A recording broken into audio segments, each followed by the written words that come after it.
자, 오늘 말씀은 신명기 16장 9절로 12절의 말씀입니다.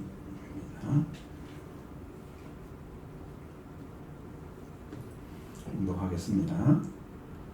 일곱 절을 셀지니 곡식의 나틀 되는 첫날부터 일곱 절을 세어 내 하나님 여호와 앞에 77절을 지키되 내 하나님 여호와께서 내게 복을 주신 대로 내 힘을 헤아려 자원한 예물을 드리고 너와 내 자녀와 너비와 내 성중에 있는 레위인과 및 너희 이 중에 있는 객과 고아와 과부가 함께 내 하나님 여호와께서 자기의 이름을 두시려고 택하신 곳에서 내 하나님 여호와 앞에서 즐거워할지니라. 너는 애굽에서 종되었던 것을 기억하고 이 규례를 지켜 행할지니라. 아멘. 이제 계속 우리가 절기들을 지켜가잖아요. 1년, 2년 또 계속 지켜가는데 해마다 다른 것 같아요. 하나님이 성장한 만큼 또 열매가 맺어진 만큼 그만큼 열어주시고 또 그만큼 베풀어 주십니다. 그래서 우리가 하나님께서 주신 대로 은혜를 받아서 누리며 살아가는 삶이 신앙생활입니다. 그러니까 지금 여러분들은 신앙생활을 하는데 하나님이 어느 때는 복을 주시고 어느 때는 안 주시고 그렇게 하시는 게 아니에요. 계속 주셔서 마지막에 주님 하나님 나라에 갈 때 그게 열매인 거예요. 그때까지 복을 계속 받는 거예요. 성경의 원리가 그래요. 저주를 받을 때 다 끊어지고 그런 게 아니고 여러분이 영적으로 수독되는 거예요. 끊어져 버리면 버림받는 거예요. 수독되는 거지 끊어진 게 아니에요. 응? 잠깐 쉬는 거야. 정지 상태예요. 그러니까 그렇게 가면 안 되겠죠. 근데 하나님은 복을 정지하지 않고 계속 내려주셔요. 그게 달라요. 자, 이게 무슨 말이냐. 우리가 살아가는 방식이 하나님을 믿고 하나님께서 살아가도록 지금 주셨던 그 삶이 있죠. 계속해서 여러분들 현재의 삶의 방식, 현재의 삶에까지 지금까지 살아온 삶의 결론이 지금 나예요. 그게 하나님 주신 복이에요. 그 복을 지금 누리며 사는 거예요. 그렇게 영적으로 깊이 들어가면 들어간 만큼, 은혜를 입으면 입은 만큼 그 열매예요. 그대로 믿고 사는 거예요. 그럼 이 모든 걸 어떻게 이해할 수 있냐? 하나님 원하시면 이렇게 살아가는 명령, 하나님의 음성을 듣고 여러분이 잘 따라지게 되면 여러분은 순종하는 자리까지 성장을 한 거예요. 근데 말씀은 말씀도 따로 있고 내 삶은 따로 있고 내 생각도 따로 있다면 말씀과 하나가 되지 않은 거예요. 화해가 안 됐어요. 하나가 안 됐어요. 그래서 삶이 안 이루어지고. 그러나 하나님의 음성이 들려왔을 때 그 말씀이 너무 감사하고 기뻐서 여러분에게 순전히 산다고 하면 그 신앙생활이 지금 맺은 열매를 더욱더 완전하게 만들어, 성숙하게 만들어, 온전하게 살아가는 삶이 이루어지는 거죠. 오늘 우리는 은혜의 시대에 살고 있는데 이게 시간이 얼마나 귀한지 몰라요. 하루하루 삶이 여러분 정말 주의 날은 하루가 천년하고 천년 하루 같다고 그랬잖아요. 여러분 너무나 긴 시간, 큰 시간들을 살고 있는 거예요. 어떤 분이 천국에 갈 때 지상 시간으로는 1시간이 안 됐고 50몇 분이었는데 그 사람은 거기 올라갈 때 며칠을 올라갔대요. 천국에 올라가는 길을. 그렇게 느껴졌대요. 그러니까 이게 여러분 삶이 이 땅의 삶이 얼마나 귀한 걸 아셔야 돼요. 정말 귀하게 생각하시고 감사하게 생각하시고 이 호흡하는 삶이 얼마나 큰 축복인지 여러분 기뻐하고 감사하기 바랍니다. 정말 그렇게 돼 있어요. 신앙의 원리의 것이. 맥주감사절에 대한 이야기를 합니다. 근데 우리가 이제 볼 때는 77절이라고 좀 얘기를 많이 하잖아요. 하그스 아부스라고 히브리어로 이렇게 말하는데 이게 보면은 77절은 이제 신약에는 안 나오니까요. 이게 뭐냐면 피스트 오브 윅스라고, 이 사브스라는 단어가 오순절이란 영어 단어예요. 근데 그것이 히브리어에서 그대로 베껴온 거예요. 그대로 가져왔어요. 음역화시킨 거예요. 유대교의 오순절과 똑같이 말을 하고 있어요. 영어로서는. 그래서 하구 스웨버스라는 뜻과 똑같다. 히브리어 똑같다는 거죠. 이 77절은 유대인들이 절기는 때로 드리는 그런 절기 중에 유대 6월절, 그리고 일곱째 주 6월절 후 일곱째 주 50일째에 지킨 그 밀을 거둔 이삭 드리는 절기로 그렇게 나와 있어요. 오늘 본문에 그것을 하는 거예요. 그 얘기를 하는 거예요. 그래서 그때를 말할 때는 초실절, 아니면 맥주 초실절, 사실 성경에 맥주 초실절 그렇게 출애굽기 34장에서 나와 있거든요. 맥주 하면 전부 여러분 보리를 기억하잖아요. 소맥과 대맥이 있어요. 밀과 보리가 나눠져요. 여기는 소맥에 밀에 관한 거예요. 그러니까 맥주라고 해서 보리만 나가면 안 돼요. 밀도 있는 거예요. 오늘 우리가 기록한 우리 여기에 지금 기록된 것처럼 출애굽기 23장 13, 16절도 맥주절이라고 써 있는 거예요. 성경은 똑같죠? 근데 여기 이제 미슈나가 나와서 이제 유대인들이 성문법 있잖아요. 외에 구전율법을 미슈나라고 하는데, 그 미슈나가 집대성돼서 주석이 된 것이 탈무드예요. 근데 그런 데를 찾아보면 77절을 아체레스라고 합니다. 아체레스라고 이런 단어를 사용합니다. 아체레스라는 단어는 터미네이션입니다. 종료라는 뜻입니다. 그러면 17절이 뭐의 종료라는 의미예요? 이렇게 된단 말이에요. 근데 그 원리가 신약과 구약이 똑같아요. 얼마나 놀라운지 똑같아요. 이게 무엇을 의미하느냐? 아체레스라는 단어가 종료가 뭐가 종료가 됐다고? 신앙생활에 있어서 이 종료가 되어진 이 신앙을 찾게 되면 여러분은 이제 드디어 열매로 들어가는 거예요. 열매. 그전에는 열매가 아니에요. 자라다가 떨어질 수도 있어요.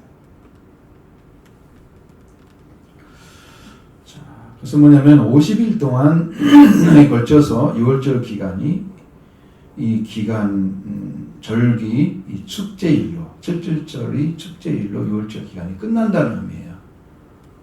그러니까 6월절로 시작해서 77절로 마치는 거예요.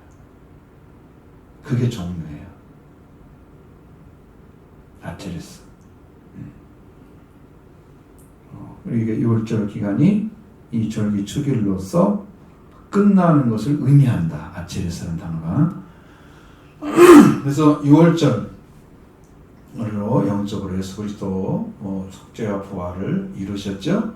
그리고 그게 부활 첫날부터 시작해서 50일째 되는 날이 오순절이 왔어요. 신약에서. 그 날짜와 똑같다. 우리는 날짜 찾으려고 하는 게 아니에요. 이건 이미 찾아졌잖아요. 여러분 여전히. 그리고 성령을 받은 자가 성령 충만을 받고 부활의 권능을 임하여 오시는 그 축복된 절기, 성령의 충만함으로 맞춰지는 절기가 바로 77절이다 그 말이에요. 그렇게 연결되는 거예요. 이거 엄청난 것입니다. 하나님의 역사 가운데 구약에 기록되는 것을 신약에서 이룬 거예요. 역사적으로 이루어진 거예요. 여러분 사람들이 이런 거 있잖아요. 어떤 걸 만들려고 할 때 기획을 하잖아요. 이렇게 한번 해볼까? 목적은 이거야? 그러면 그럼 어떤 형태로 만들까? 이렇게 해서 이렇게 만들어서 이것을 결혼 이렇게 내자. 기획하죠. 그건 기획안이 불과해요. 이루어지지 않으면 아무것도 아닌 거죠. 근데 실제로 하나님께서 구약에 말씀하신 대로 전부 그림자처럼 해놓고 실제가 이루어지도록 신약에서 이룬 거예요. 전부. 그것이 놀라운 거죠.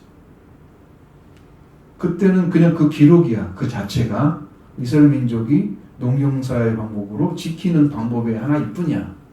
그때는. 근데 신약과 무슨 관계가 있어? 그러면 구약에 예수님이 성경은 나에 대해서 얘기한 거다? 그럼 무슨 의미가 있어요? 그렇죠? 이게 하나하나가 이뤘다는 것을 알아내야지 이게 맞는 거지. 이걸 모른다면 구약과 신약은 따로따로 떨어진 성경에 불과한 거죠. 신약과 구약 자체는. 이 엄청난 일이 하나님께서 이루어지도록 계획하시고 그대로 이루신 것입니다. 그게 종료 아체르스가 된 거예요. 여러분 안에도 이것이 이루어져야 된다는 거예요. 6월절로 시작해서 7.7절로 마쳐야 됩니다. 속죄와 부활로 시작해서 성령 충만으로 마쳐야 됩니다. 그게 다 그 원리인데, 그게 어떻게 되는지는 제가 자세히 말씀드릴 수 있지만 그걸 갖다가 다 전하기는 시간이 엄청 부족할 것입니다. 오늘 우리에게는 속죄와 부활을 위해서 선지 성령 강림이 이루어지는 완전한 구원과 부활의 권능을 소유한 자가 우리가 되기 때문에 우리를 그 자리에 세우려고 하나님이 이 말씀을 이루시고 우리한테 주시는 거예요. 여러분이 이루기를 원합니다. 한 분 한 분 소망 갖고 살기를 원합니다. 내게 이루어진 것은 나중에 말씀드리지만 지금 받고 사는 것이 여러분이 받은 복이에요. 무슨 말인지 알게 될 거예요. 유대교회에서는 이날을 시내산에서 율법을 받은 날로 지켰습니다. 그 율법을 받은 날이 7.7절이라고 생각했어요. 신약에서는 성령 받은 날이에요. 그러니까 십계명 받은 날과 성령 받은 날은 똑같은 거예요. 원리가. 십계명이 이루어진 날이 이루어져서 선포된 날이 언제냐? 이게 오순절. 예수님이 이루시고 속죄와 부활도 이루시고 인류가 구원받아 하나님 돌아오는 그 축복된 날이 이루어진 날이 바로 그 날인 거죠. 그래서 십계명 받은 날은 구약에서 신약에서 성령 받은 날입니다. 성령 강림하신 날입니다. 오순절이 맞은 거죠. 유대인들은 6월절은 유대 국민이 탄생한 날로 지켰지만 7.7절은 그들이 유대교가 태어났다고 생각을 했어요. 근데 유대교가 아니고요. 그리스도교가 완성된 날이에요. 그때부터 복음을 전해자는 예수 그리스도 사도들이, 그러니까 그때부터 진짜 복음이 전해진 거예요. 예수님은 그 제자들을 사도가 되도록 가르쳐서 세운 거죠. 그리고 그들에게 복음을 성령을 권능을 입히셔서 그들을 사도로 사용하신 것입니다. 그러니까 이 7.7절을 하나님께 감사드리는 절기로서 농수산물을 원래는 추수해서 드리는 축제일이었습니다. 근데 그들은 율법을 받은 날이다. 시내산에서 모세가 그렇게 믿음으로써 이렇게 역사적으로 그것을 그들은 그렇게 받아들였어요. 근데 영적으로 보니까 그게 맞아요. 맞았어요. 하나님께서 음성을 허락 주셔서 십계명 받은 날이 바로 7.7절이다. 가르쳐줬어요. 그래서 그날과 그날은 동일한 날인 거죠. 하나님이 증명해 주셨어요. 하나님 말씀해 주셨어요. 확신합니다. 그래서 예수님께서 십계명을 이루시고 성령으로 강림하신 날이 바로 그날인 거예요. 영으로 오신 거예요. 그렇게 하나님께서 확증을 해주셨습니다. 유대교가 이렇게 십계명을 받은 날을 7절로 지켰기 때문이 아니라 하나님의 섭리고 그 말이 이렇게 이루어져서 우리는 십계명이 완성돼서 임하신 성령이 이제 그걸 증언하고 있습니다. 그래서 십계명이 하나님의 사랑을, 하나님을 사랑하는 그 사랑을 회복시켜 주시고, 그다음에 이웃 사랑을 회복시켜 주셔서 십계명이 이루어지는 이 두 가지 계명이 십계명에서 나온 거예요. 하나님을 사랑하고 이웃 사랑하는 것이 줄였어요. 십계명을 두 가지로 줄여서 이렇게 말씀하신 거예요. 그리고 그것이 이루어진 것이 성령으로 오신 바로 성령 강림절이에요. 그럼 그날을 중심으로 해서 여러분의 신령, 성령이 오시면은 사랑이 회복되는 걸 제가 느꼈거든요. 근데 그 사랑이 회복이 돼요, 진짜. 이 사랑이 커져서 인류를 덮을 정도 되면 여러분 이제 바울과 같이 돼요. 바울은 사랑으로 세상을 덮었어요. 예수 그리스도와 같이 거의 똑같은 건 아니고 같이 그렇게 성장을 했어요. 그리스도 장성의 분량에까지 이르렀어요. 그것에 세상의 복음을 전할 수 있는 길을 그에게 허락하신 거예요. 그냥 길을 걸어간 사람 아무도 없어요. 이게 다 이루어져야 돼요. 여러분이 그렇게 이루어질 줄 믿습니다. 근데 7절은 신약의 오순절 같은 날이고 7절이 이루어진 날이 신약의 오순절이었습니다. 정확하게. 그래서 헬라어로는 펜테코스테라고 있고 영어로는 펜테코스트라고 읽습니다. 이것도 다 음역이죠. 헬라어 음역이 똑같잖아요, 발음이. 헬라어로 펜테코스테 헤메라, 50일째 되는 날. 그래서 우리말로는 오순절이라고 이렇게 합니다.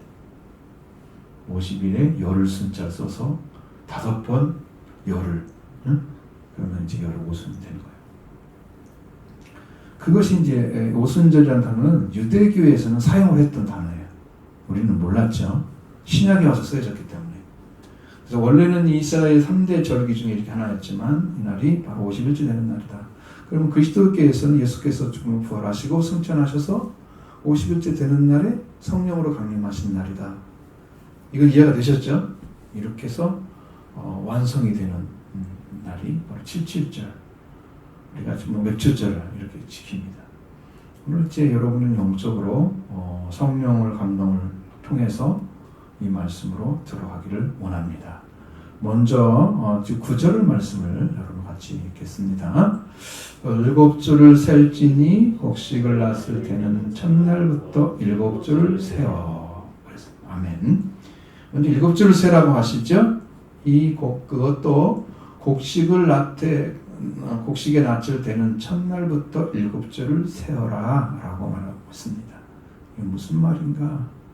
그러니까 신명기에서 이 7줄 세란 말이 16장에 나왔을 경우에는 신명기 16장 1절부터 읽어보면 나올 거다라고 생각할 수 있죠. 그럼 거기를 한번 쭉 살펴보면 7줄을 세는 이유에 대해서 아무것도 안 나와 있어요. 근거가 없어요. 6월절을 아베볼에 드려서 드리는 것만 나와 있고요.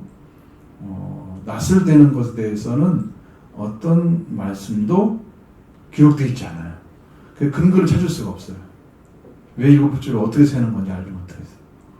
그래서 찾아본 것이 레위기 23장 1절로 8절의 말씀에 거기에서 원리가 좀 나와 있고 그 다음에 9절로 14절의 말씀에 6월절을 지키는 것에 대해서 설명해 주고 있어요. 그러면 1절로 23장, 레위기 23장 1절로 8절에는 6월절을 지키는 절기에 대해서 명령하신 말씀이 기록되어 있는데 이 말씀 후에는 9절로 14절에는 6월절을 지키는 곳에 드리는 곡물에 대해서 말씀하고 있어요. 자, 그래서 9절부터 14절의 말씀을 보십니다. 이 원리를 찾아 들어가지 않으면 여러분이 뭐 6월절이 뭐고 아무것도 몰라요. 용으로 먹게 달리면 여러분 신앙으로 가져가지 못해요. 들어오시기 바랍니다. 자, 9절부터 제가 읽으면서 말씀드릴게요. 왜냐하면 시간이 굉장히 많이 소비될 거니까 이렇게 말씀드리죠. 여호와께서 모세에게 말씀하여 이르시되 이스라엘 자손에게 말하여 이르라. 너희는 내가 너희에게 주는 땅에 들어가서, 하나님 주는 땅은 어디에? 가나안 땅이죠. 가나안 땅에 들어가서 너희의 곡물을 거둘 때에 너희의 곡물의 첫 이삭 한 단을 제사장으로 가져갈 것이요. 첫 곡물이라고 그랬죠. 첫 곡물. 제사장은 너희를 위하여 그 단을 여호와 앞에 기쁨이 되도록 흔드는데 안식일 이튿날에 흔들 것이라 그랬어요. 그러니까 6월절 날 안식일 이튿날 다음 날이잖아요. 그러니까 안식 후 첫날, 이튿날. 그러니까 지금은 그날에 어떻게 하라고 그 단을, 곡식의 첫 단을 어떻게 하라고요? 흔들으라고 그랬죠. 흔드는 것은 요제라고 합니다. 흔들 요자를 써서. 그러면 그 흔드는 이유가 뭐냐면 기쁨이 되라고 하나님 기뻐하세요. 이걸 우리가 알려드리는 거예요. 몰라서 그런 게 아니고 우리 쪽에서 그걸 이렇게 하나님께 향해 나가는 방법이에요. 하나님의 기쁨입니다. 라고 하나님께 올려드리고 그 단을 흔드는 날에 드리는 것이 1년 되고 흠없는 수량을 번제로 드리는 거예요. 그리고 기름 섞은 고운 가루 10분의 1 이 에바를 여호와께 드려서 화제로 삼고 전제로 포도주 4분의 1 흰을 쓰라고 그랬어요. 예물이 세 가지가 들어가 있죠. 그리고 너희는 예물을 가지면 그날까지 뭘 하라고 하냐면 떡이든지 빵을 구워 먹든지 아니면 볶은 곡식을 만들어 먹든지 생 이삭을 먹든지 먹지 말래요. 여기에도 엄청난 진리가 들어있어요. 저는 충분히 알 수 있어요. 압니다. 무슨 말인지. 이는 너희가 거주하는 각처에서 대대로 지킬 영원한 규례다. 자, 여기 좀 이 말씀 드려볼게요. 그러면 여기서 원리를 찾아내면 뒤에는 이야기가 너무 쉬워지거든요. 여기를 지나가면 다른 말 못 알아들어요. 이스라엘 자손에게 말씀하시는 거예요. 가나안 땅에 들어가서 하나님께서 첫 곡식을 줄 때 곡식의 첫 이삭을 제사장이 가져가라. 그 제사장은 그걸 흔들어서 여호와께 기쁘게 받으시도록 드리는 것이 안식일 이튿날에 흔들으라고 했습니다. 요제 드리라고 했어요. 제물을 흔들고 제사 드리는 방법은 요제죠. 하나님의 기쁨이 되기 위해서 흔드는 것입니다. 안식은 이튿날이죠. 분명히 6월절 안식후 이튿날이죠.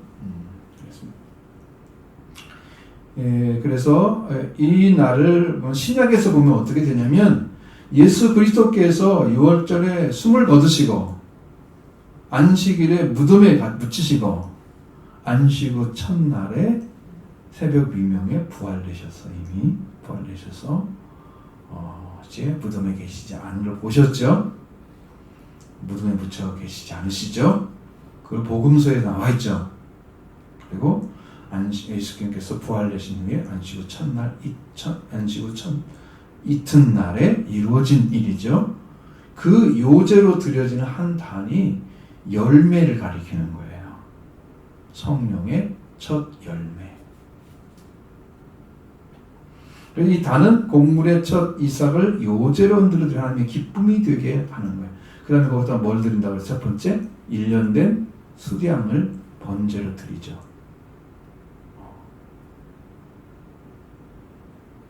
이것이 자기 자신을 부정하는 것입니다. 1년 된 수량을 번제로 드려라 그랬어요. 부활하신 예수님 하나님 받으신 후에 기쁨인 동시에 그 한 단을 드리는 부활하신 예수 그리스도가 우리에게 씨앗이 되어주시기 위해서 한 단으로 표현이 되어 있어요. 예수님이 승천하셔서 다시 내려오시면 씨앗이에요. 말씀이에요. 영원한 말씀. 그분이 오셔서 심겨지면 이 심겨진 날이 오순절 씨앗이 심겨진 거예요. 오순절 열매가 거두어지면 오순절 날에 드리는 거예요. 그때 임하는 거예요. 그게 원리를 지금 찾아가는 거예요. 여러분들 그것에 들어가셔야 됩니다. 자, 부활하신 주님을 드리고 하나님께 드리고 나서 그 영이 다시 세상으로 오셔서 이렇게 우리의 생명의 씨앗이 되어주셔서 77절에 하나님께 제물로 드려지는 오순절에 씨앗을 심어주는 거예요. 한 단이 그게 지금 단에 많은 열매가 붙어있을 거 아니에요. 한 단을 넣더라도 거기 붙어있는 거예요. 그 1년 된 수량을 번제로 드리는 신약에서는 자기를 부인하고 번제는요 자기를 부인하는 의미예요. 100%예요. 이 부인이 이루어진 사람들이 예수님을 따라가더라고요. 이 수량을 안 드리는 사람들은 예수님 안 따라가요. 여기 신앙의 원리가 쭉 나와 있어요. 그 13절에 소재로 기름 섞은 고운 가루 10분의 2 에바를 여호와께 드리어서 화제로 삼아 향기로운 냄새로 하고, 또 전제로 포도 4분의 1을 힘을 드리라고 그랬죠. 이 소재는 번제로 자기를 부인하고, 부활절 주님을 따르는 자들이 자신을 이제 가루와 같이 헌신하는, 자기를 깨뜨려서 헌신하는 삶을 살아가는 거예요. 그리고 이제 전제로 포도주 4분의 1 흰을 드리는 것은 자기를 이제는 생명을 드리는 거예요. 그렇게 해서 뭐가 이루어져요? 완전하게 6월절이 이루어져요. 6월절. 그래서 이제 새로운 영적 출발이 시작되는 거죠. 그래서 14절에 근데 뭐라고 되어 있냐면 이 길을 떠나면 안 된다는 의미를 여기서 가르쳐줘요. 뭐냐면 너희는 너희 하나님께 예물을 가져오는 그날까지 떡이든지 볶은 곡식이든지 생이든지 먹지 말라. 이는 너희가 거주하는 각지에서 대대로 지킬 영원한 규례니라. 여기에 그날까지 뭘 먹지 말아요? 빵을 만들어 보면 안 돼. 응? 볶은 곡식도 먹으면 안 돼. 생으로도 먹으면 안 돼. 라고 말씀하셨어요. 이스라엘이 거주하는 각처에서 그렇게 하라는 거예요. 어느 동네에 있든지 똑같이 하라는 거예요. 영원한 규례다. 이게 먼저 이렇게 하고서 뭐냐면 예수 그리스도의 부활로 말미암아 하나님께 드려지는 길만이 신앙이라고 가르쳐줍니다. 자기가 그걸 빵을 만들어 먹으면 안 돼요. 그 첫 이삭, 단을 걷어가지고 자기가 마음대로 만들어 먹으면 안 돼. 예수님의 부활의 은혜, 속죄와 부활의 은혜로만 들어가야 되는 거예요. 빵을 만드는 것은 그걸 찧어가지고 자기 마음대로 지금 요리를 한 거잖아요.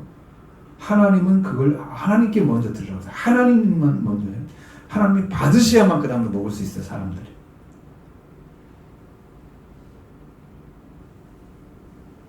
영적인 의미를 담았어요. 그러니까 자기 방식대로 빵을 만들어 먹는 신앙생활을 한다는 말이에요. 한 단이 돼서 하나님께 드려서 하나님 다시 영적으로 내려주신 은혜를 입어서 가는 그 길을 우리가 걸어가야 되는데, 영적으로. 근데 자기들 스스로 빵을 만들어 먹고 구운 곡식도 만들어 먹고 자기가 생으로도 먹고 자기 마음대로 해버리는 거야. 이렇게 신앙생활하면 안 된다. 예수 그리스도 속죄와 부활만 들어가야 된다. 거기만이 길이다. 그 곡식단으로 아무거나 다른 거 만들어 먹으면 안 된다. 하나님께만 드려져야 된다. 그러니까 좁은 길이죠. 빵 만들어 보면 좋겠죠. 빨리. 응?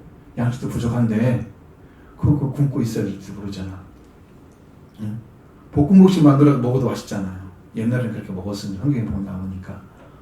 생으로도 먹을 수 있어요. 근데 그거 먹기는 까다롭죠. 힘들죠. 어쨌든 그걸 손을 대면 안 되는 거예요. 하나님만이 받으셔야 된다. 그게 신앙의 길이에요. 예수 그리스도를 통해 찾으신 생명의 길을 걸어가는 거예요. 그것만이 길이라고 예수님 말씀하시는 거예요. 이렇게 예물을 드려서 하나님께 드려야 될 예수 그리스도 부활만이 하나님께서 그를 영으로 보내심으로 다시 씨앗이 되는 그 은혜로 나아갈 수 있기 때문에 그렇게 하신 거예요. 그 외에는 어떠한 신앙도 허락하지 않았어요. 그 나머지 신앙의 방법은 주여주하는 자가 되는 거고, 자기 마음대로 선지자 노릇하고 귀신 쫓아 능력 다 행했죠? 아무것도 몰라요. 주님을 중심으로 십자가 부활의 은혜로 들어가지 못한 사람은 주님이 모른다 그래요. 어떤 능력을 행해도 모른다 그래요. 버림받아요. 예수 그리스도의 속죄와 부활만이 여러분의 구원입니다. 모르시면 와요. 제가 끝까지 설명해 드릴 테니까 무슨 말인지. 이게 너무 정확한 거예요. 다른 방법으로 신앙생활 하지 말라고 말씀하시는 거예요. 하나님께서 오직 예수 그리스도 부활된 예수 그리스도를 아버지께 먼저 자신이 드려야 된다.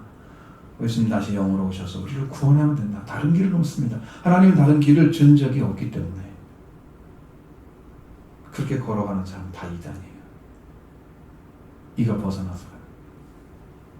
근데 그렇게 수없이 많은 사람이 하고 살아요. 그 다음에 이제 이어지는 성경이 어디예요? 레위기서. 연결이 아직 7줄 세는 거 안 나왔잖아요. 원리만 지금 나왔잖아요. 조금 그렇죠? 그 다음에 7줄 세는 것에서 이제 23장 15절로 21절의 말씀인데 이것만 읽으면 돼요. 15절 16절 같이 보겠습니다. 안식일 이튿날 곧 너희가 요제로 곡식단을 가져온 날부터 세어서 7 안식일의 수요를 채우고 7 안식일 이튿날에 합하여 50일을 계수하여 새 소재를 여호와께 드리되. 여기가 7주를 세서 그 이튿날까지 합치라고 하는 말씀이 나오죠. 이게 77절이다 그 말이에요. 이 날짜가. 알겠죠? 이 원리가 여기서 찾아졌어요. 그러면 16장, 신명기 16장 9절에 7주를 셀지니 곡식에 낫을 되는 날부터 7주를 세어서 이렇게 말씀하셨잖아요.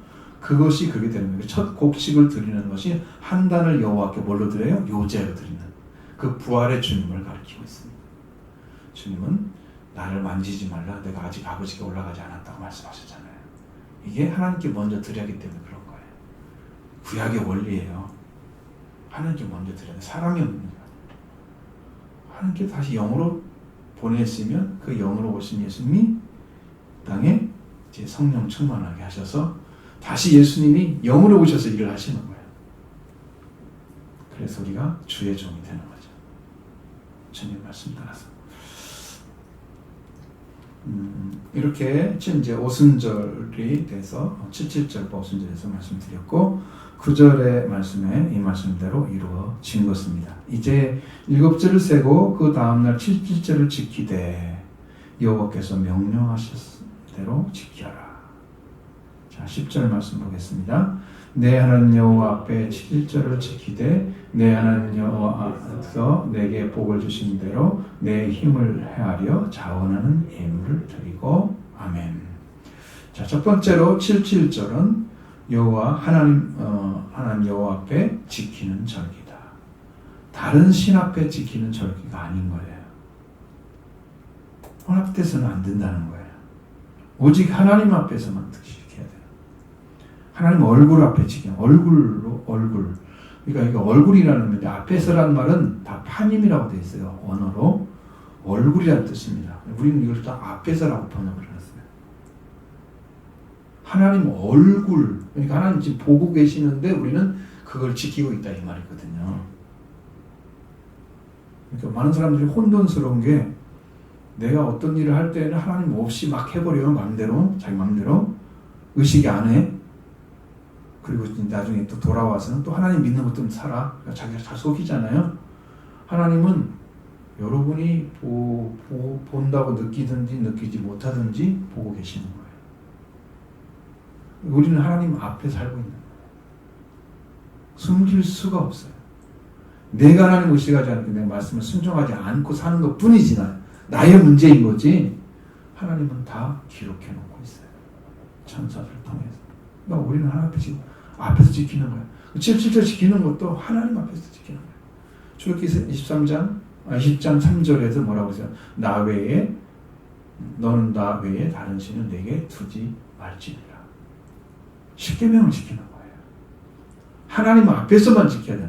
다른 신 앞에서 이걸 하면 안 되는 거예요. 그럼 77절 이 절기를 그냥 인간의 축제로 바꿔버리면 안 되는 거예요. 사람들은 와서 기뻐하고 좋아하고 그러는데 하나님과 아무 상관이 없는 일을 해. 형식적으로 저 사람 앞에 갖다 놓으면 물질 갖다 놓고 무슨 갖다 놓는다 의미가 없는 거잖아. 나름 의미를 찾으려고 그런 방식을 선택을 하지만 지금 농경사회가 시골에 가면 혹시 될지 모르지만 도시는 그게 불가능하잖아요. 그럼 이런 때는 어떻게 살아야 돼요? 농사를 지어가지고 가서 맨날 해마다 바칠 수 있는 건 아니잖아. 누구나. 그렇죠? 그래서 농경사회 돌아갈 수는 없는 거예요. 그럼 영적인 원리를 가지고 살아야지. 그렇죠? 약간 그걸 찾으셔야 돼요. 하나님 앞에 지키는 절기다. 여러분 생각해보세요. 다니엘서 5장이면 벨사살 왕이라는 나옵니다. 귀족 1000명과 큰 잔치를 베풀어요. 그 앞에 술을 마시고 있습니다. 벨사살 왕이 술을 마실 때에 아버지 느부갓네살 왕이 예루살렘에서 탈취한 그 성전에서 가져온 금그릇, 은그릇 가져오라고 명령을 해서 그 귀족들과 왕과 자신과 불러서 후궁들을 다 같이 마시려고 명령을 합니다. 그래서 가져와서 그 그걸 마시죠. 그리고 나서 술을 마시는 동안에 금과 은과 구리와 새와 나무 만든 돌로 만든 신들을 찬양해요. 그때 벽에 글이 써지죠. 손가락이 나타나죠. 그 글을 다니엘이 해석을 합니다. 하나님이 알려주셔서. 그리고 그렇게 한 날 그날 밤에 베사라 왕이 죽어요. 하나님 앞에 그렇게 쓰면 안 되죠. 하나님 글을 함부로 쓰면 안 되죠. 다른 신을 찬양하면 안 되죠. 하나님을 쓰려고 하나님 만들으라고 한 성구를 갖다가 지들의 술잔으로 삼아서 여러분 그들이 가져가서 이스라엘 백성들이 할 때는 우리가 망했구나. 이스라엘 성전도 날아갔지. 다 되어버렸지. 성구도 다 가져가 버렸지. 없잖아 아무것도. 우리 망했구나. 이걸 보여준 거지. 이걸 자기들 쓰라고 갖다 준 게 아니야. 자기들 쓰고 그 다음에 하나님 아는 다른 신들을 막 찬양을 해. 그날 밤에 그날로 죽었습니다. 신앙인들이 주역이 뭐냐면 하나님 앞에서 해야 되는데 내가 하는 하나하나가 다 하나님 앞에서 행하는 거예요. 살고 있는 것입니다. 우리가 하나님에서 일하지 않을 뿐이지 우리는 하나님 앞에 있지 아니한 때가 한 번도 있은 적이 없어요.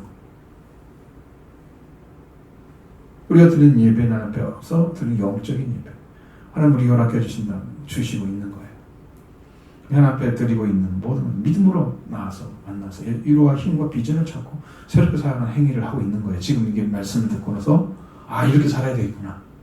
비전을 찾고 있는 거죠. 이 하나님 하시는 거예요. 이 절기를 하나님 앞에서 드리겠다는 것입니다. 이 절기를 맞이했던 신앙의 오순절 참여했던 이 부활의 주님 승천한 12회 동안에 그들은 뭘 했냐면 기도를 드렸어요. 거기에서 성령 받은 자들은 기도를 드렸어요. 회개의 시간이죠. 그들은 하나님 앞에 섰습니다. 하나님 앞에 서야 되는 거예요. 절기를 지키려면. 하나님 앞에 돌아오는 것이 회개입니다. 두 번째는 하나님께서 여호와께서 내게 복을 주신 대로 임을 헤아려 자원하는 예물을 드리라고 말씀하시잖아요. 여기서 자원하는 예물을 드릴 때 예물을 드릴 때 하나님 앞에서 여호와께서 내게 복을 주신 대로 드리는 거예요. 예물은 복을 주신 대로. 그 자원하는 예물을 드리라고 했어요. 여기에서 여호와께서 너에게 복을 주신 대로라는 말은 복을 주심으로 인하여 이런 의미예요. 대로라는 의미보다는 인하여가 더 정확합니다.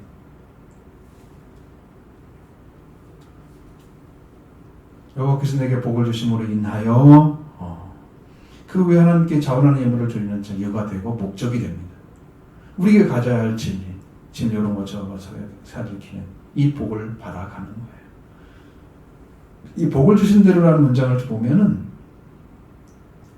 복을 계속 주신다고 기록되어 있습니다. 왜냐하면 그 문장이 미완료로 되어 있어요. 미완료예요. 주신다는 것이. 그러니까 이게 지금 끝난 게 아니고 계속해서 지금 주고 있는 거예요. 하나님께서 복을.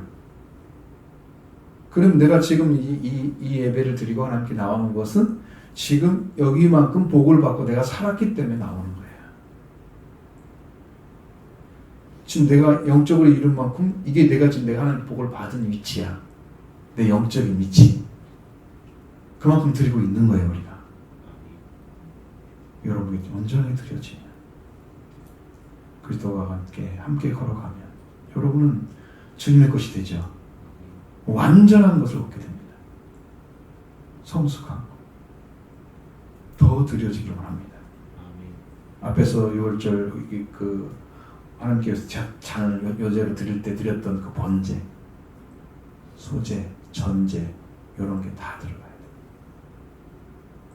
그래야지 오순절까지 가서 성령의 열매 딱 맞아서 하나님 받으시라고. 이런 길이 열어지는 것입니다. 여러분 지금 이제 계속해서 여러분에게 하나님의 아들이 되어 통치가 되는 길을 이제 선포해 주시고 그 길로 걸어가도록 계속해서 복을 주고 계시는 거예요. 복을 받은 대로, 복을 받은 대로. 그 말은 복을 주심으로 인해서. 언제까지? 계속 복을 주심으로 인해서. 그러니까 계속 복을 받으면 어떻게 해야 돼요? 계속 자원하는 힘을 드려야 되겠죠. 그리고 여러분은 계속 하나님과 관계 끊어지면 안 돼요. 드려지는 거예요. 계속 드리는 거예요. 그게 우리가 할 일이에요. 감사하지 않으면 안 돼요. 하나님 복을 여러분 인정하지 않는 거예요. 내가 뭐 잘해서 돈 버는 것처럼 생각을 해요. 내 힘으로 했다고. 태어날 때는 누가 태어나겠어? 부모가 태어나게 했잖아. 그럼 부모에게 영을 누가 줘서 힘을 하나님 주셨잖아요. 그 영은 하나님 보시잖아. 부모는 육신을 태어나게 하는 통로 역할을 하는 거지. 영을 태어나게 한 건 아니지. 하나님 주시지 않으면 그럼 영이 없는 존재가 육신으로 보면 동물과 똑같지. 하나님께 만물이 하나님께 나와서 하나님 돌아가는 건데 인간이 태어났다고 해서 자기가 자기인 줄 알아. 내 건데 내 맘대로 할 거야. 네 인생 하나도 없어. 왜? 하나님 주신 것이기 때문에. 그걸 못 깨달을 때 젊을 때는 마음대로 하는 것처럼 생각하지만 저 20몇 살 때는 그 생각 한 것 같아요. 왜냐하면 부모한테 속하기 싫으니까 나도 독립을 해야 되는데 안 되니 그런 생각을 할 수 있을 것 같아요. 근데 뭐 그런 원리는 뭐 지금 와서 그런 필요 없잖아요. 그죠? 복을 계속 주시는 하나님과 여러분이 함께 들어가서 이제 하나님께 복을 주신 대로 더 큰 복을 누리며 살아가길 원합니다. 여러분 아들과 왕의 복을 주셨습니다. 신부의 복도 주시고 저는 이제 그거 확신합니다. 여기 내려주실 거예요. 형제도 되게 하시고 이런 복을 다 허락해 주셨습니다. 물론 이제 어린 양까지 다 허락해 주시고 왜냐하면 어린 양 회복이 이제 증거가 되고 있습니다. 세 번째로는 자원한 예물을 드리는 절기를 내 힘을 헤아려 예물을 드리는 절기라고 말씀하고 있습니다. 자, 하나님께서 너에게 복을 주신 대로 그런 복을 주심으로 인하여 그 복을 받은 것을 통해서 힘을 헤아려. 힘을 헤아려는 단어는 자원하는 예물을 드리는 것은 힘이라는 단어는 야드라는 말씀입니다. 야드는요 손을 가리키는 단어예요. 헬라어 명사예요. 매우 단순합니다. 근데 이 손이라는 의미가 손이라는 단순한 말로 쓰이지 않고 능력이나 힘 혹은 소유 그 다음에 복종이라는 단어를 씁니다. 손 아래에 있다 그러면 복종해야 돼요. 그렇죠? 소유 내 손 안에 있어 그럼 내 거야 말이죠. 손 그러면 손으로 힘을 쓴다는 의미예요. 능력과 권세를 의미하는 그런 거예요. 저는 힘이라는 말 잘못 썼을 때 힘이라는 말을 씁니다. 그대로 사용해서 자 나에게 주신 하나님의 힘 이제 복을 주신 분에서 내가 지금 얻은 게 있잖아요. 그럼 내가 힘이 되겠지. 그것이 하나님 복을 얻었으니까 힘이 됐잖아요. 그럼 내가 힘이 된 그것이 헤아려서 들으라고 했잖아요. 미사라는 단어는 충분이라는 뜻입니다. 충분. 그래서 이 말을 적용하면 충족할 만큼 내 힘에 충족할 만큼 내가 하나님께 충분하게 드렸어. 나는 만큼 드리라는 거야. 11조 이런 개념이 아니에요. 전혀 그런 개념이 아니에요. 충분하게. 헤아린단 말은 자기가 이만큼이니까 이렇게 이게 한국어가 이게 단점인 거예요. 헤아린단 말이 이럴 거고 이만큼 드렸으니까 이만큼 드리면 되겠네. 요만큼 줬으니까 이만큼 드리면 자기가 이 척도를 재는 거잖아요. 성경은 그런 말을 하지 않아요. 이 마음의 자세를 의미하는 거예요. 재물은 충족할 만큼 이렇게 되는 거예요. 그럼 내가 충족해서 이만큼 드리면 내 마음에서 흡족해. 나는 괜찮아. 응? 만족해. 그러면 그게 된 거야. 뭐 쥐꼬리만큼 드리고 마음대로 하나님께 드린 거니까 뭐 누가 상관을 하겠어요? 내가 내 생각이 그거밖에 안 돼. 그럼 그만큼 드리는 거야. 그게 맞는 거야, 그 사람한테. 왜? 그것밖에 복을 받았다고 자기가 인정하지 않잖아. 복을 받은 대로 드린 게 아니고.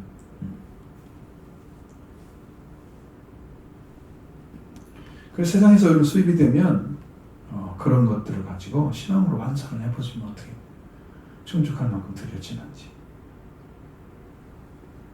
성경이 그렇게 하죠. 지난 6개월 동안에 이제 신년이 시작됐잖아요. 7월 초쯤에는 딱 6월부터 시작하죠. 그러면 6개월 동안 주신 은혜와 복을 환산해서 자원하는 예물을 드린다. 지금 의미를 그렇게 가져가는 분들도 있어요. 영적인 의미는 아니에요. 근데 이제 순절에 이루어졌던 사실을 보면은 물질의 의미도 포함되어 있다. 알 수 있습니다. 그래서 여러분이 하나님께서 왕과 아들로, 아들과 왕으로 지금 세워주셨다는 은혜를 받았다면 감사해서 나를 이렇게 세워주고 계시는구나. 하나님께 드리는 거죠. 충족할 만큼 감사하게 자원하는 예물입니다. 프리 오퍼링, 자원하는 예물.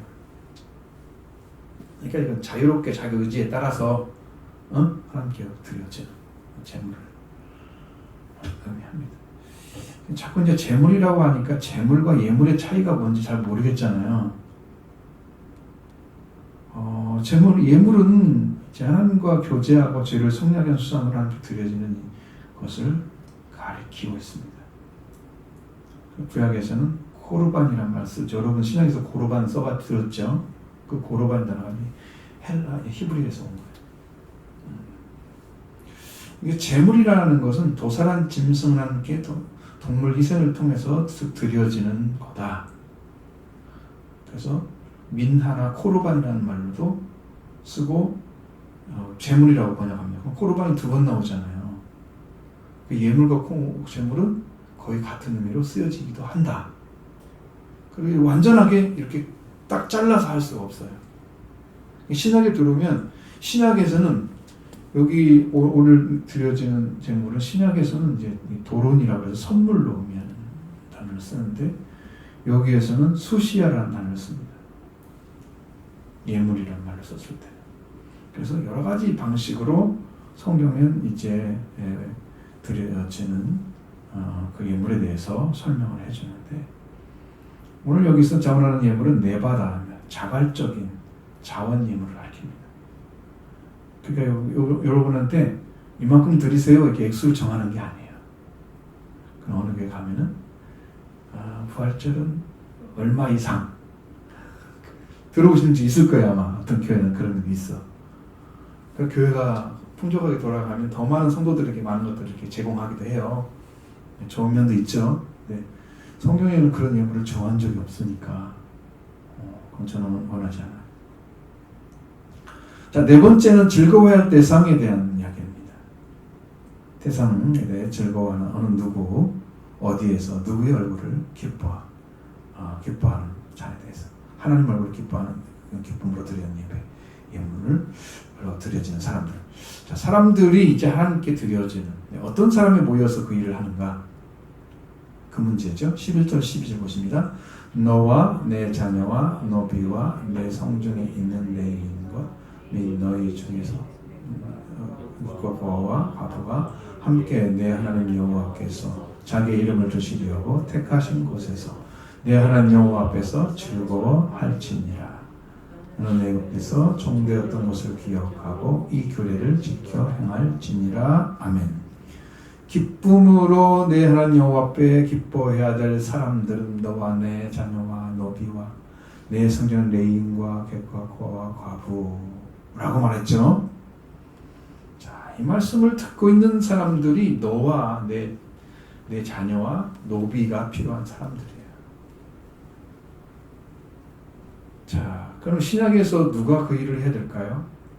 예수님은 승천하시고 안 계셔. 그러면 너가 누가 될까요? 그 주체가 되는 사람. 사도들이겠죠.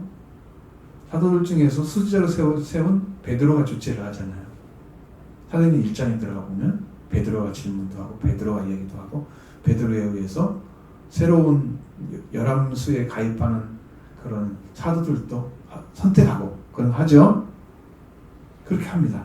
돌아가면서 그렇게. 너와 내 노비와 그리고 내 성중에 있는 내인 너희 중에 있는 객과 고아 과부와 함께 여호와 앞에서 기뻐하라고 명령하고 있습니다. 너와 내 자녀 노비는 자신의 가정의 식구죠. 남종과 여종, 남자 종과 여자는 하느라 그래요. 뭘 하겠습니다. 자, 성중에 있는 레위는 하나님 일을 행하는 대리자였습니다. 더 중요한 사실은 하나님께서 너는 내 것이라고 부르셨어요. 이스라엘 자손이 장자 대신에 레위를 선택을 했습니다.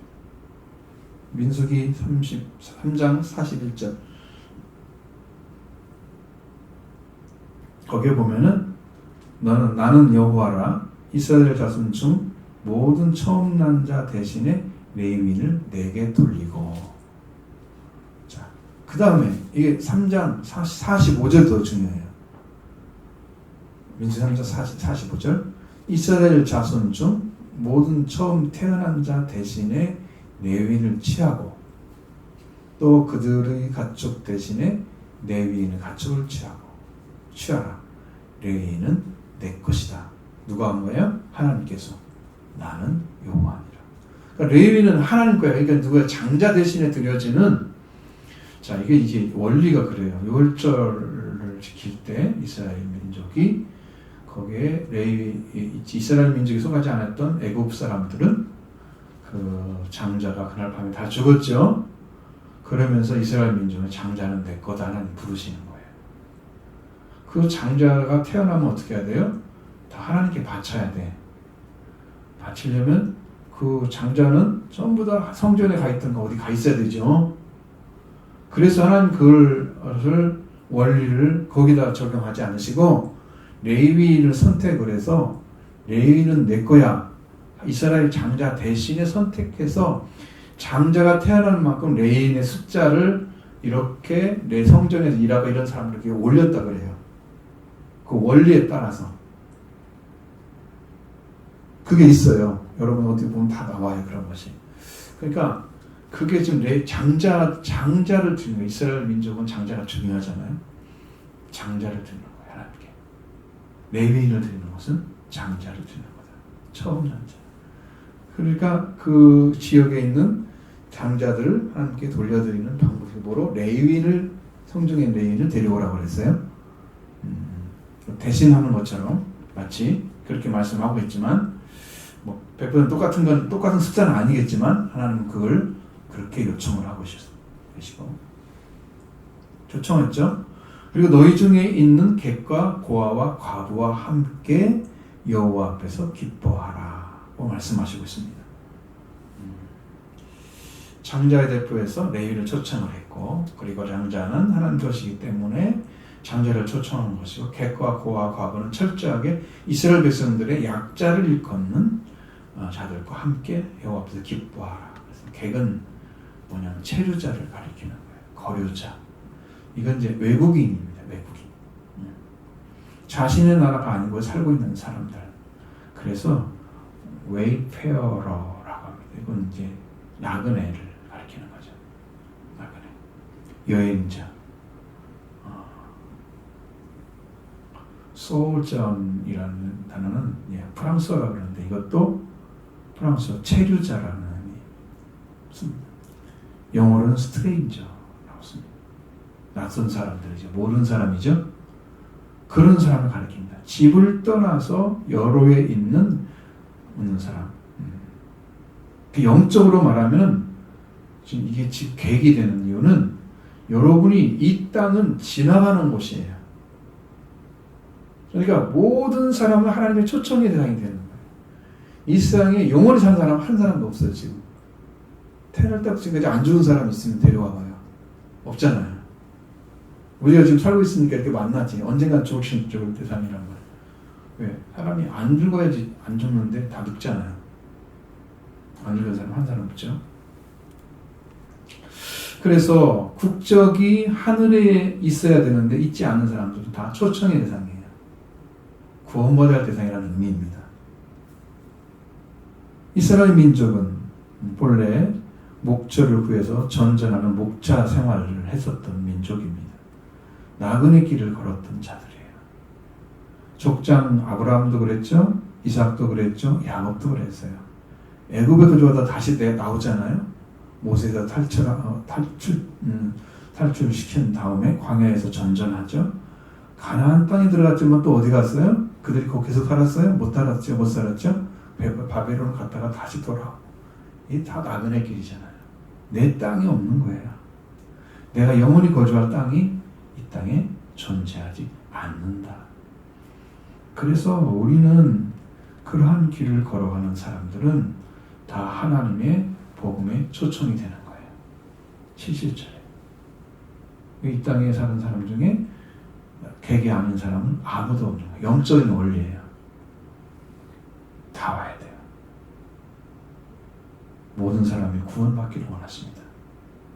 하나님 말씀이죠. 근데 여기 보십시오. 여러분이 성경에만 이렇게 기록된 게 아니고 오순절에 사람들이 모여왔었죠.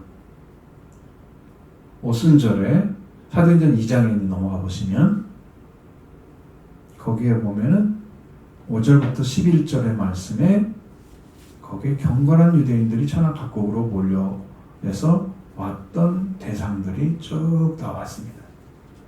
9절부터 바데인, 메데인, 엘라민, 메소포타미아, 유대, 바도기아, 본도, 아시아, 프로기아와 밤빌리아, 애국과 미쿠리나 가운 리비아의 여러 집에 사는 사람들과 로마로부터 온 나그네 곧 유대인들에게 들어온 사람들과 그레데인, 아랍인 다 어떤 사람들이에요? 나그네들이죠. 나그네들이잖아요. 돌아온 사람들이잖아요. 거기에 참여하는 사람들은 다 이런 사람들이에요. 그들이 경건한 사람들, 경건한 유대인이라고. 하나님을 따르고자 하는 중심이 세워진 사람들. 다 오세요. 6월절을 지키러 아니면 오순절을 지키러 다 옵니까? 안 오죠. 교회에 오세요. 다 옵니까? 안 오죠. 꼭 올 사람은 오잖아요. 오지 않아요. 그렇습니다. 경건한 유대인들이 찾아온 거예요. 이 사람들은 나그네들이었어요. 이게 지금 여기 이루어진 거예요. 나그네들 다 왔죠. 이 사람들 왔습니다. 그 너와 너의 노비와 자녀와 노비는 누구를 가리켜서요? 오순절을 주최하는 주최자들이 누구? 바로 예수님의 제자들이었던 것이죠. 오늘 참여했던 사람들. 그리고 그 외에 예수님의 모친, 육친의 모친, 그리고 그의 형제들 합쳐서 120명 지금 모였죠? 이게 주최자들이에요. 너와 너 자녀와 너 노비들. 응? 초청 받았죠? 아마 거기에는 아마 모르지만 레인 중에 또 들어왔을 거예요. 영적으로 포함되어 있을 거예요. 이렇게 돼요. 초청된 사람들. 또 거기에 고아를 데리라고 그랬잖아요. 고아. 고아는 이제 올페노스라고 하죠. 여기는 올펜이라는 단어가 영어로 쓰이잖아요. 이게 올페노스라는 헬라어에서 나온 거예요. 헬라어를 갖다가 응용을 시킨 거예요. 자, 여기 사람들을 어떻게 의미하냐면 고아는 일찍부터 부모를 여였던 사람들, 몸 붙일 곳이 없는 사람, 그런 아이들을 가르쳤다 그래요. 성경상으로 지금 말을 하는 거예요. 그래서 고아는 과부, 거류하는 나그네 등과 함께 세상에서 냉대받기 쉬운 자들이었다. 그래서 성경에서는 그들을 보호해주는 말씀들이 있어요. 하나님께서 그들을 보호해주라고 특별한 계급처럼 말씀해주는 내용들이 성경에 기록이 되어져 있는 거죠. 보호의 대상이었습니다. 그 고아를 우습게 보면은 하나님을 우습게 보는 걸로 생각을 했어요. 그럼 내가 그들의 기도를 들을 것이다. 그리고 너희들을 고아가 되게 만들 거다. 라고 하는 말씀도 기록되어 있어요. 얼마나 귀하게 있는지 아시죠? 근데 따지고 보니까 여러분과 제가 다 고아였어요. 아버지가 누군지 몰랐어요. 하나님이. 그런 사람 다 돌아봐야 되는 거예요. 지금 고아를 데려가야 돼요. 인류는 다 777에 들어야 할 대상인 거예요. 근데 과부는 미망인이죠. 호르몬이 과부를 가리키고 있습니다. 과부는 남편과 사별한 아내를 가리키고 있습니다. 고대에는 과부는 특별한 의복을 입을 수가 없었고요. 꾸미는 일도 없었고요. 조복을 걸치고 다녀야 돼요. 머리를 흐트린 채로 화장도 하지 않고 살았다. 과부는 우울한 점에서 사회적으로 천대받기 쉬운 존재. 하나님께서 과부를 옹호해 주는 말씀도 고아와 같이 있어요. 보통 자식이 아니에요. 하나님께서 얼마나 자세한지 아시죠? 근데 따지고 보니까 우리가 다 과부였던 거예요. 신랑인 예수가 없었던 거예요. 왜 없었냐? 세상과 이혼하지 않고 살고 있기 때문에. 세상의 남편, 자기 자신 다 그것들과 같이 안 놓고 살고 있어서 새 남편한테 가지를 못하는 거예요. 로마서 7장으로 따지면 그건 뭐라고 되어 있어요? 율법이 옛 남편이잖아요. 못 놓고 있어요. 그 남편으로부터 이혼을 당해 끝나야지 새로운 남편인 부활의 주님을 만날 수가 있는데, 그 부활의 주님을 만나기 위해서 예수님이 옛 남편을 죽이기 위해서 십자가에 못 박혀 돌아가신 거예요. 그래서 십자가에서 죽어버렸어요, 옛 남편이. 그리고 새 남편 부활의 주님이 우리 남편이 됐어요. 다 돌아와야 되죠. 알고 보니까 우리가 다 과거였던 거야. 그러니까 이런 사람들이 지금 영적인 원리를 말하는 거예요. 다 돌아와서 실질적으로 참여할 대상이었던 거예요. 여러분과 제가 온 인류에 복음이 전해야 될 이유가 바로 그런 거예요. 모든 사람은 나그네고, 모든 사람은 고아고, 모든 사람은 과부인 거지. 신랑이 없는 거야. 여자들이 딱 그 사람들한테 그렇게 인정받지 못하는 것은 남편이 없으면 그렇잖아요. 아무리 모자라는 남편은 있어야 괜찮죠. 그래도 그렇지 않으면 그거 힘들잖아요. 어쨌든 원리는 그래요. 우리가 다 그런 사람. 그래서 이런 사람들이 다 초청을 받게 돼 있는 거예요. 초청받게. 오순절에 왔던 3,000명의 사람들 가운데 그 나그네들 봤잖아요. 11곳에 그 왔던 사람들 있죠. 그들이 다 그런 대상이에요. 객과 고아와 과부들이에요. 하나님께 돌아와야 할 대상들이에요. 남편이 필요한 사람들이에요. 부모가 있어야 될 사람들이에요. 영광의 나라에 정처를 해야 될 사람들이에요. 이 땅은 나그네거든요. 그러니까 그런 사람들이 다 들어와서 하나님 은혜 가운데 들어가는 거예요. 그들이 3,000명이 들어왔잖아요. 그게 열매들인 거죠. 하나님들이죠. 놀라운 은혜가 여기 있습니다. 또 내 하나님 여호와께 날 자기 이름을 두려고 택하신 것에서 내 하나님 여호와 앞에 즐거워하라고 말씀하고 있습니다. 하나님께서 이름을 두시려고 택하신 곳은 시온입니다. 그래서 시온산에 성전이 건축되어 있습니다. 그곳에서 하나님 예루살렘이죠. 그것이 예루살렘이죠. 그곳이 자체가 역사적으로 성전이 지어졌기 때문에 예루살렘 예배 중심지가 됐어요. 하나님이 계신 곳이 됐어요.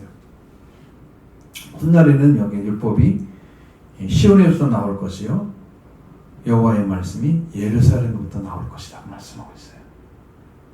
그래서 모든 인류가 살 수 있는 그 말씀과 율법이 예루살렘 시온에서 온다는 거예요. 살릴 수 있는 말씀도 거기 있어요. 그럼 하나님이 거기에 계신다는 거죠.